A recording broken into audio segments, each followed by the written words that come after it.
तो आज हम बात करने वाले हैं 2017 में आई मूवी हॉस्टाइल के बारे में। हॉस्टाइल का मतलब होता है कहानी की जिसमें पूरी दुनिया बर्बाद है और किस चीज ने इसे बर्बाद किया है इस कहानी में हम देखे हैं। और इन्हीं में से एक है जूलियट जिसके ऊपर ये पूरी मूवी बेस्ड है। तो पहले हम जूलियट की अभी की कंडीशन को जान लेते हैं। जैसे कि वो अभी एक 36 लोगों के ग्रुप के साथ रहती है और उसका काम है उन सब के लिए डेली यूज में आने वाली चीजों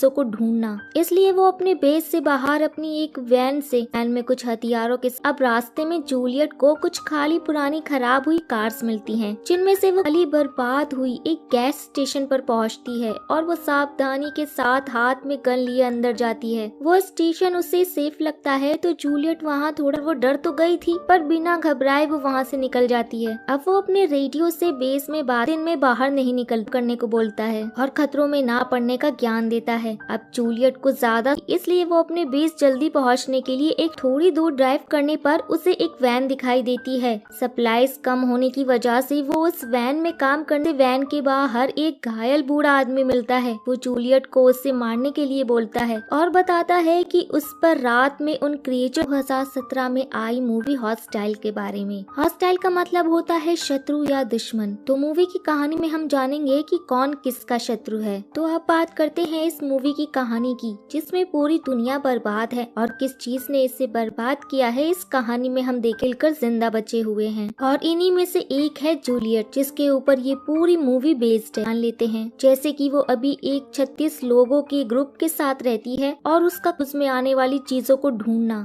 इसलिए वो अपने बेस से बाहर अपनी एक वैन से सामान ढूंढने के लिए निकल जाती है। उसके वैन में कुछ उसके पति जैक की फोटो भी है। जैक महाशय के बारे में अपनी एक वैन जाती है। उसके वैन में कुछ हथियारों के साथ उसके पति जैक की फोटो भी है। जैक महाशय के बारे में खाली पुरानी खराब हुई कार्स मिलती हैं, जिनमें से वो काम की चीजें निकालने के बाद आगे बढ़ती है। थोड़ा और भटकने के बाद वो एक खाली बर्बाद हुई एक गैस स्टेशन पर पहुंच। वो स्टेशन उसे सेफ लगता है तो जूलियट वहाँ थोड़ा रेस्ट करने लगती है। पर तभी उसे एटिक से किसी के गुर्राने की आवाज आती है जिसे सुनकर वो डर तो गई थी पर निकल जाती है। अब वो अपने रेडियो से बेस में बात करती है जिससे हमें पता चलता है कि वो क्रिएचर जो उस एटिक में था वो दिन में बाहर नहीं निकलते और जूलियट का कमांडर